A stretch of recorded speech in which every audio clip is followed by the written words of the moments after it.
we were talking about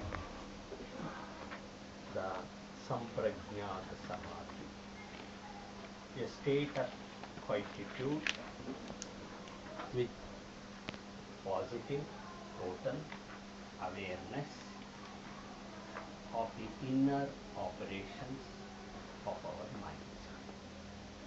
There are two levels of inner operations.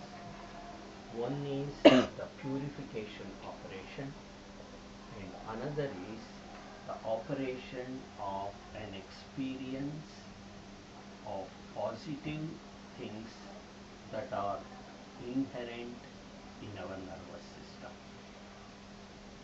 You see, human awareness is generally understood or generally experienced in association with objects.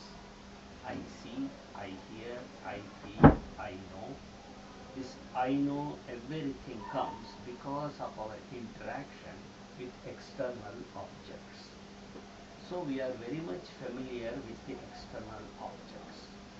And when we are familiar with these external objects, our mind starts evaluating it. The intellectual mind analyzes it, and the emotional mind decides whether you like it or not. This liking and disliking, that is very basis for all of our knowledge system, is genetically associated. Why we like certain things, why we don't like certain things, even though we may logically say, basically we feel like that. This is because our genetic constitution and also our parents, our society and others have said this is proper, this is not proper. Because of that, our evaluation and judgment happens. Because if not, why should we have so many colors and so many types of dresses to choose from? So each individual has his own characteristic or her own characteristic to select, to judge. So this judging is because of an emotional thing for which we rationalize by our intellect and justify it. So that is how we know the world. Therefore, we know in the world that which we want, that which we don't want. So generally, we always judge all information coming to us from the senses as good or bad, something black and white. So this way we distinguish within ourselves all the objects. My black could be your white could be my black. So in that way, the whole world has all types of, all hues of judgments possible, and therefore if every individual thinks my own way is right, then it becomes a very restrictive thing in terms of evolution. So here all the judgments are divisive. How one thing is different from the other thing. That is how we know things, how things are different. But when you go deeper and deeper into your mind, this prejudicial ideas, see, when I say prejudice, don't think only in negative connotation. Even in positive connotation, prejudice can exist, because certain things, if I if I take, I fall sick. Therefore, I don't want it. It is bad for me. It could be good for somebody else. So even positive judgments can be called as prejudicial, because it depends on the conditions, circumstances, etc., where you decide things. Now, this distinction of seeing things as separate entities, likable as well as disliked entities, is common with all our consciousness, our awareness. These what Patañjali calls as, these are chitta vrittis, conditioned mind. Conditioned mind by your genes, conditioned mind by your society and your culture, and your parents who molded your character when you were young. It is very simple thing is whenever we are invited for food, we don't hesitate to put our hand onto the plate. But for you, your grandmother will be sitting and she will be telling, don't touch with your hand. We don't mind, but you cannot, even here when we offer, we don't have forks and spoons because we don't use it. Therefore, you will be very hesitant to put your hand there. These are the problems of the conditioned mind. So this way, it is right in your culture, it is strange in our culture. So something like that. Or even licking your hands like this, we don't mind in our country if somebody licks. That would be shocking for you people. So many of these type of conditioning we accept as right. Yeah, but we do it in private. Yeah, in private. We wouldn't do it in public. Do you? Well, you do it. We do? Yeah, well, you know. Oh. Just saying, like, you know, if you're eating something and you But lick your in fingers. a way it is far more enjoyable. Because in this country, the host will not be happy if the guest doesn't do this and then feel happy that he had served a very tasty food or whatever. So there are many things. Even in the olden days, you are supposed to feed your guest until he belches. So the guest would fake belching so that he need not feed them further. If not, he is already full, so he cannot. So these are some of the types of things that existed in different cultures. These are conditioned mind. So in that country you should not belch. In this country you should belch. It doesn't matter what you do. So this way, these conditioning of the mind makes our view of the world fragmentary. So this fragmentary things makes us, when we are not in a situation where it is amenable to my conditioned mind, I feel uncomfortable. I always seek the conditioned mind circumstances. Many a times when we go to different countries, we try to carry our country with us.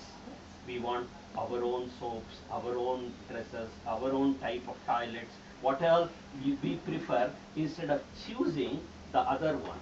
It was amusing for us in the earlier days. You people are traveling with less luggage.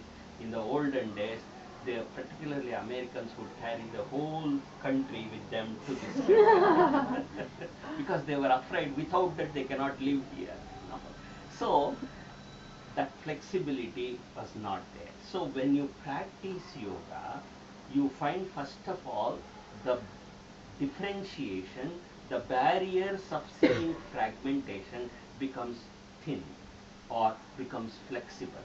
You will start seeing each separate entity that you are seeing as part of a whole. So grouping becomes different when once you start practicing yoga. You go for more fundamental and see this group as the same group which you thought they were different. In the next level, what happens is, when you go to the state of quietude, where there is no operation of the senses, where there is no operation of the intellectual mind, where you are touching at the level of emotion, these barriers disappears. That is where you start with Sampragnata Samadhi. In Sampragnata Samadhi, you start seeing everything as a whole entity. That's why Vitarka, Vichara, Ananda, Asmita, Rupanagamat is the different types of Sampragnata, where positive understanding or awareness of such experiences which are embedded in you comes out, manifests without their compartments. So that is, you see the room without its walls, like infiniteness. So Vitarka is, you don't analyze anything, you just see it, and then you go into a state, how beautiful it is, how good it is. These are called vichara. vitarka, vichara. When once you start seeing how beautiful, how it is, how all positive ways you will be able to see it, whatever experience that happens, then you feel a sense of elation, a sense of euphoria. It is called ananda. When once you are lost in this state of ananda, then you find, where am I? And when you see in this flood of happiness, when you suddenly see, where am I? Even that also disappears. So there is nothing there. You can say there is nothing there. There is everything, where you cannot identify anything as separate. You and your vision merges into one. That is called the asmita samprajnana samadhi. So these experience can happen to you anytime, whether you are practicing yoga or not.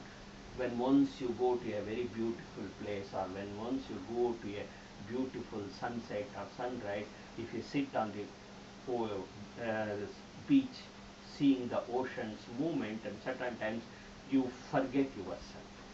That would be a glimpse of the asmita for a short time. So this vitarka, vichara, ananda, asmita many a times happens. You know, when you are seeing the sunset, colors are changing, shapes are changing. Why should you feel a sense of happiness? It happens. That sense of happiness is ananda samprajnata samadhi. And remember, when such a sense of happiness happens, you might have observed such a sense of happiness happens even when you hear good music. When certain portion of the music appeals to you so much, it thrills you so much, whenever you have ananda, you suddenly turn to your companion. You will not be able to have it for yourself. You want to share it with somebody, with your neighbor, whoever he might be or she might be.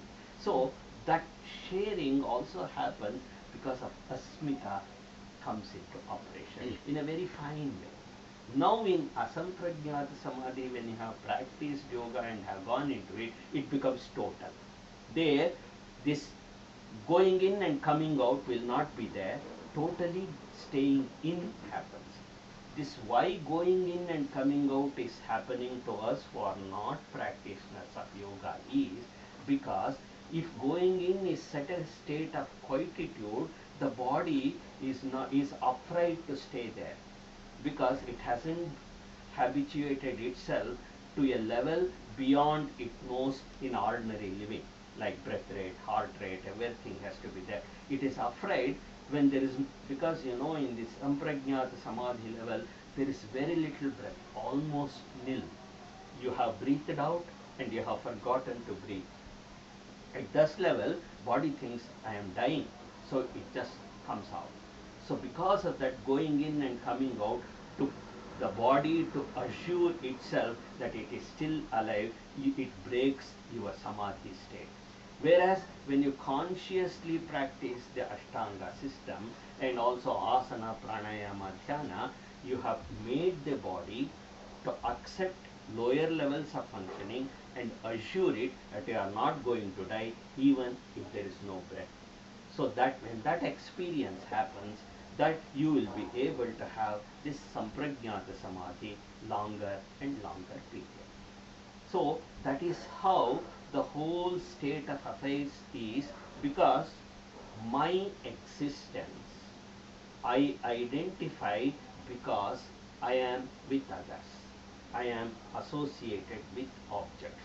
That is why many a times if we are put in a room which is dark, which has no correlatory experience of where you are, you will be afraid.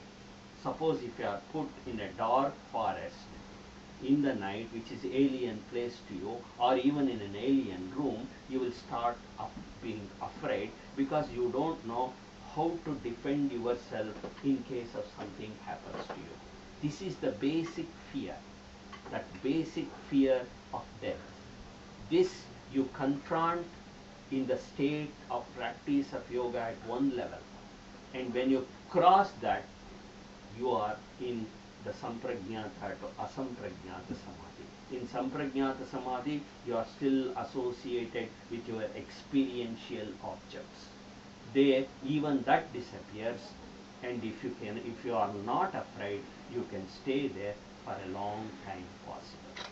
So that is how we teach the body not to be afraid of death. We teach the mind not to be afraid of death, to stay in a state of least excitation. That's called as, that least excitation can be measured by machines and knows how it is beyond the normal level of a living person. That would be one level of experience. Any questions here? Any experience if you have had? Yeah, that will be good if you have. You know, generally this type of experience for you will happen if you have practiced Yoga Nidra, or when you go to Shavasana, sometimes this type of experience flashes on you and you will wonder what it is. Don't wonder, enjoy it. Then things will happen. Because when once you wonder means your intellect started operating. Intellect is a very prosaic thing. Even the most beautiful thing, it tries to cut it to pieces and it loses enjoyment. So intellect has to be kept at bay when you have to enjoy experience. You know, you should not wonder about the recipe when you are eating a tasty food. You just enjoy how it feels. So when you are in an emotional domain, you should keep it in the emotional domain. But the human mind is so mischievous that it always takes it to logic, so that I can understand it only by logic. You know, it so happens, you know, yes, I have read all these books. I curse myself for having read it, because when I am in practicing meditation, some experience comes in, I wonder whether it is Paramahamsa Yogananda's or Vivekananda's. So my experience gets lost in my trying to analyze whose experience it is. What is the use of my knowing whether it is somebody's experience or not? I should experience it, you see. Therefore, we should be able to stay with the experience, not analyzing. That's also a type of a compartment that which we have. Because this analytical mind starts operating when you have experiences, because it is an external information which is giving you a certain type of experience. It wants to check. It is a type of a defense mechanism, so that can I repeat it if it is good? Can I prevent it if it is bad? Therefore, the intellectual mind comes in operation. There, this is you should operate, you know, in Patañjali Sutra. Satu dirgha kala nairantarya satkara sevita. When you are practicing yoga, you should always feel this is for your positive evolution. So with that safe, positive attitude, you should go in. If you go in with fears, then it will affect your physical system rather than take you further onto the release. So this positive experience and positive attitude has to be gradually brought into the system, which is the greatest casualty in the present day world. We are always suspicious of anything. Even if somebody on the road gives you some money, you wonder why this person is giving. Is he going to take advantage of me sometime? So he might be giving it in charity, just like that. We can't, you know, our minds are so vitiated nowadays. So this samprajnata samadhi is the level where you will become totally optimistic, and you will also become flexible enough in your knowledge systems. You see, when once you go to the states of samadhi, you are not going to grow another head, or you are not going to transform to another body. All things exist, but your perspective of those things changes. That's all. What you were thinking of this is this, now you will think, oh, this can be this also. So it can be called as a deeper knowledge, where different branches of knowledge can be made into one unified whole. It is, you know, the classical example that they given. The father gave the child a bits of a map of the world, and he asked him to join it. The kid joined it fast. Then father asked, how did you do it? You didn't know different continents or anything. If the child said, Father, I turned it, I found a human being's forum, I joined it together, and then when the forum came, if I turned it, the whole map was there. In the same way, if we do this, then all the knowledge will be with us in a cohesive way. Then we are really knowledgeable. Until then, we are all full of information. That's all. We don't know how to use it. We don't know how to advise others to use it. Also, we don't know how it will be made helpful and helpful to the society and helpful in the evolution of the society also. This can only happen when you think of the unified perspective of individual knowledge. I have many problems, but I go to the specialist. He says, I can treat only this part and not the other parts, and he gives a medicine which affects other parts. Then what do I do? So, he should have the comprehensive view and also know that by treating one part, the other part should not be damaged. So, a comprehensive view and the individual view should go hand in hand together. Then alone, we are eligible to even to think or talk of universal brotherhood. If not universal brotherhood, it's just a slogan. We should feel it. If not, what is the use of talking universal brotherhood, world peace, and the whole world is a village where everybody is fighting each other. So that would be the asamprajnata level transformation of the individual. Then the next sutra says, Virama pratyayabhyasa purvaha samskara shesho anyaha. Virama pratyayabhyasa purvaha. This is about samprajnata samadhi, where what you did, virama is you are going to the state of least excitation, least disturbance. Until this, you have to put forth effort to practice. Virama pratyabhyasa purvaha. When once you practice this and this becomes habituated, part and parcel of your system, then automatically, because now the only operation that takes place is all your acquired conditioning you are able to withdraw from. Now, the conditioning that is associated with your genes, or that which, from the Indian point of view, that which you have carried from previous birth, only this portion remains. Now, this genetic portion has also to be resolved if you have to become a universal personality, because this is your basic thing that which makes you different from the other.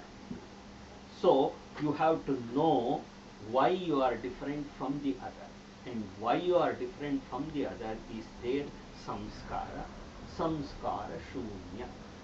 There is two things called vasana and samskara in the Indian context. Vasana is that which you inherit.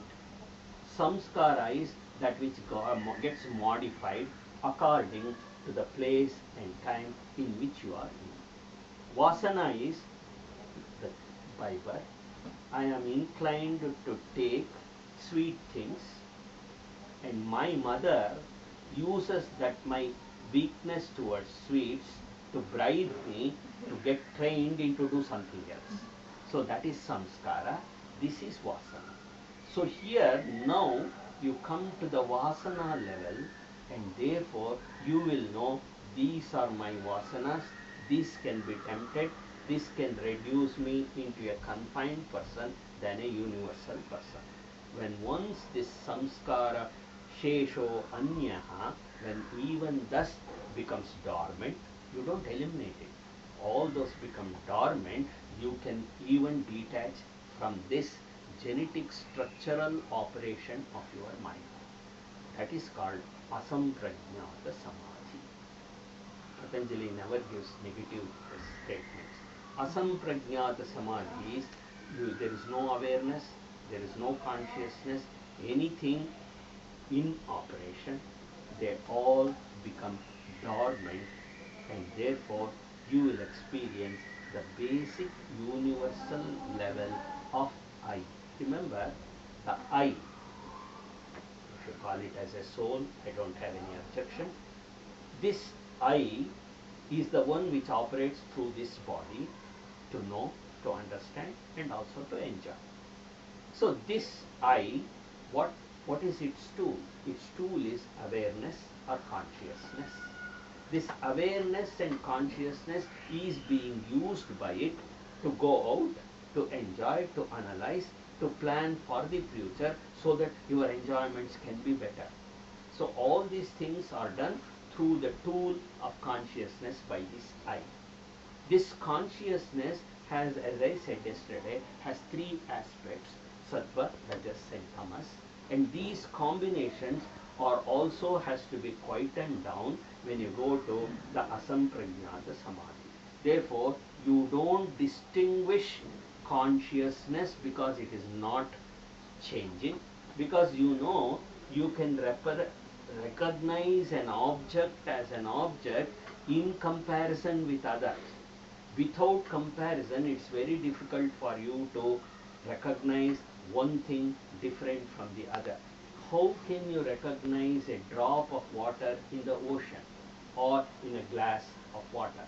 When only it is separated, you can know in air, so this is a drop of water. So in the same way, when I keep air in a bottle, it's a jar of air. But when I take it out, how can I see jars of air here? So a distinguishing feature makes me identify things separately. Because of the walls, I know the room. If I remove the walls, it becomes open space. So because of the restrictive features, I recognize individually. Now when these restrictive features, which are fundamentally the changes that happen in my consciousness, even that when I remove it, there is only me and consciousness. Therefore, I will not be aware of it as an object. So, only after coming out of that state of asamprajnata samadhi, you feel a sense of recharging in you. Oh, where was I? So, it will be, as I said, generally 2.5 hours will have gone. You will think only 1 minute has gone, but you will be unaware of anything, and you are as strong or as more powerful than ever before by just having one asamprajnata samadhi in life. When once you have that experience, fear will disappear. You will never be afraid of anything in life. Even one is enough for that. When it happens, it has to happen. Because there is no effort. Until samprajnata, you have some effort, some direction, some feeling, something to be done. But here, even that you have to leave off, that effort also. You see, first of all, you had the effort to leave off all conditioned mind. Now Patanjali created a different sets of practices for you to uncondition you. And these practices also, I am doing it. I do this, I do pranayama, I do jhana, I do was there, and I am seeing it. But suddenly, even this I has to disappear. When it disappears, it becomes asamprajnata samadhi. Therefore, there is no visible identification that you are in it. If you think, was I in asamprajnata samadhi? If there is a doubt, that means you are not. When it happens, you know. And that is the one of the experiences. You will never be afraid of anything afterwards. And no fearful situation also comes to you. Nature takes you over your protection. Anywhere, anytime, that's a great thing that happens. My teachers, my gurus have said it many. Therefore, it has been so, even in a very crucial situations, something comes to protect you, something comes to rescue you, something comes to feed you if you don't have. All those things do happen. So, as you go down, these are the things that happen. So, Any questions again? Next sutra is Bhava Pratyayo Videha Prakriti Layana. So, as I said, the fear disappears. The question of, you see, the basic fear that all of us have is the fear of survival. We are always afraid somebody will damage us physically or mentally or some way or emotionally. That is what we are most of the time worried. That's why we always kept barriers and protective situations all around us so that we will not be affected by these type of negative things. So when I said all this fear disappear in asamprajnata samadhi, then what would be such a person? Bhava pratyayo videha prakriti layana. These type of people, if they are reborn, or if they are intensely in that state for a long time, then they are least worried or bothered about their physical features. That is called bhava pratyayo. Bhava pratyayo is you are not worried about your physical well-being. You don't, I don't know whether you have seen, I have seen many in my travels in the Himalayas, etc. There the disciples have to feed the person. If not, the person will forget even to eat, even to drink. So somebody else have, they don't deny food, but they don't demand food. They don't feel hungry, but still they need food if they have to live. So if not, they will wither away simply like that. So one is called bhava pratyayo. Videha prakriti layanam, bhava pratyayo videha prakriti layanam. Those, there are others who are so much merged in nature that they don't even recognize the change in the weather, change in the climate, change in the situation. So whether it's rain, hail, sunshine, they will be going without any feeling or anything like that. They are called avadhutas. Many are there in isolated places. They don't come into human society. They walk around. And they are very powerful people. If you say, if you confront them, their very words, their very eyes will be extremely powerful. They may throw you out or they may accept you. It depends. Many things are there. Such sight of a transformation of a human being, Patanjali speaks, Bhava Pratyayo Videha Prakriti Layana. These are the possibilities of being a person here, yet out of it. So Patanjali, this is only exceptions when intensely if it is practiced. But if it is practiced as Raja Yoga in a balanced way, as you people do it, it will be, you will be totally detached from your demands of the body. You will know how to satisfy it, but it will not overwhelm you. Sleep, food, fear, sex, these are the four. These will not overwhelm you. If you want, you can have it. If you want, you can withdraw from it. That would be bhava pratyayo. And also, enjoyment through the body, there is a feeling that through the senses alone I can enjoy. That feeling also disappears when videha is there. In that, when that feeling disappears, what is it that happens? That is in the Vibhuti Pada. You can create those feelings from within yourself without an object. If you want to smell a beautiful perfume, you think of it, that smell comes to you.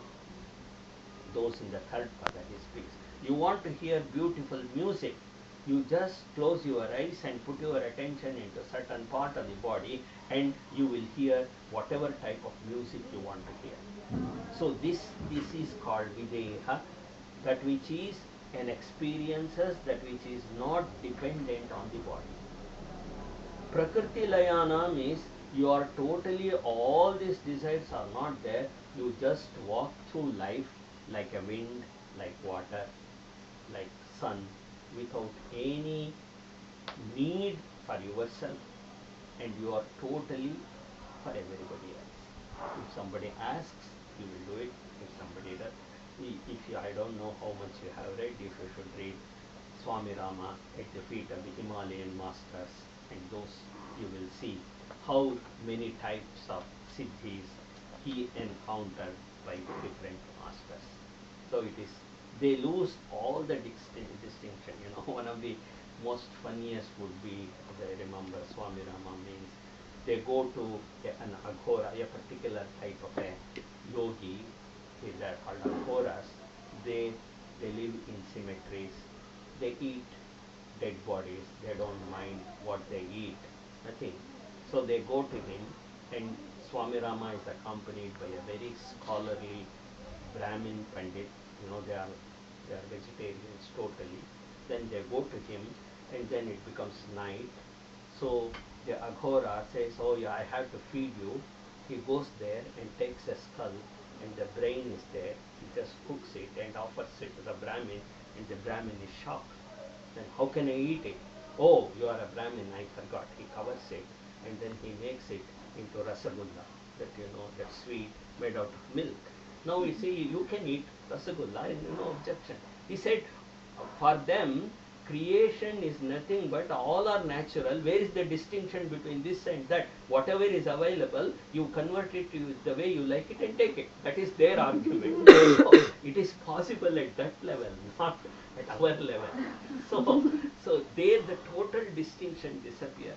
So Swami Rama gives such type of instance. And you know, you must read Swaboda's Vimalananda and Aghora. Aghora, he has written a book on Vimalananda. Swaboda's is really interesting. Those type of books, there are plenty. And then, you know, the latest would be one by Master M. Master M is a Muslim born in Kerala, and he was at the age of 8, and his master appears to him and he says, why are you waiting here? I am waiting in the Himalayas, you should come. And his experience, his latest is he is in Coimbatore. And so there you find all type of entirely a different world, that which is not ours, which is indicated by Patanjali, Bhava Pratyayo Videha Prakati Niyama. Shraddha Virya Smriti Samadhi Prajna Purvaka Itaresha. For all others means people like us, ordinary, common people. So what are the things that you should need? Shraddha, Shraddha, Virya, Smriti, Samadhi, Prajna Purvaka. So he speaks of 5 features. One is Shraddha. Shraddha is total faith that you will reach one day if you practice this. You know, my teacher used to give the example, you know, when you plant a seed, you wait for it to sprout. If you try to open it and see daily, how can it sprout? So you put it, you practice it. The teacher says you do it for 3 months, you do it for 6 months, things will happen. So do it for 6 months. If it doesn't happen, catch hold of it, not before. If you doubt every day, then you will not be able to do the practice sincerely. Then it will not be totally possible to have the benefits.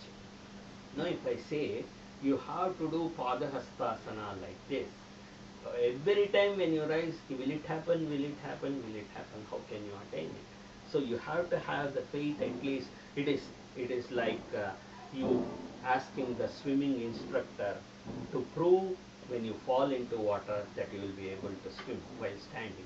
How can that poor man tell you until you fall into water? So this is Shraddha. That is, first is you should have faith that it will take you further on. Of course there will be mid-course corrections, changes, that doesn't matter. This is the path for me. In the olden days, all religions said this. Faith, have faith in this religion, it will take you. Now we have lost that faith. Now we have to regain it through a different route, that is the yogic route. So, Shraddha. Then you have Shraddha. See, I am also a believer that yoga will lead to evolution, but I don't have any interest in doing the practice. So what is the use? I can give good lectures about yoga, but I don't practice. So virya is with vigor you have to practice. Yes, I have to do it. So you do it without fail every day, with all intention, with all the vigor. Shraddha virya. This Shraddha virya then is smriti, memory. Memory has to be there, what you have been instructed, what should be done, what should be the postures, because you learn it somewhere, and while you are practicing it, it's only through the memory you will know. So Shraddha, Virya, Smriti.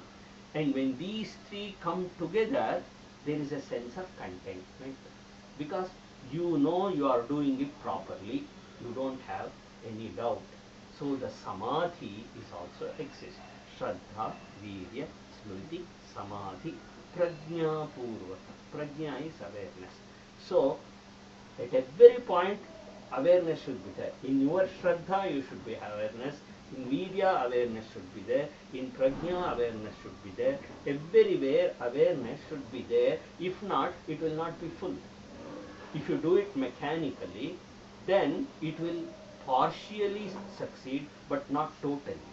Because you know Indian system always insists if any job has to be done perfectly well, you have to have three things in coordination. That is your mind, your intellect and your action. Action, mind, intellect, all the things are together at it, you will be able to do it the best way. So awareness should be there in all these aspects, then alone you will be able to have Shraddha, Virya, Smriti, Samadhi Purvaka, Prajna Purvaka, Iteration. For all of us, these are the basic ingredients to move forward. Any questions? Iteration? What? Pardon? The last part? Iteration is for others. Okay. So these are already who have done and have born, reborn. These are, and that's why I said, for like us, who are on the path Okay. of practice. Iteration means the common folk, let us say.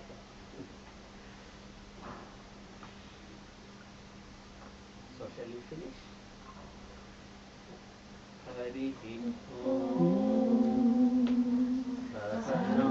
Bhavatu Sahanau Bhunaktu Sahabhiyam Karavavahai Tejasvinavaditamastu Ma Vidvishavahai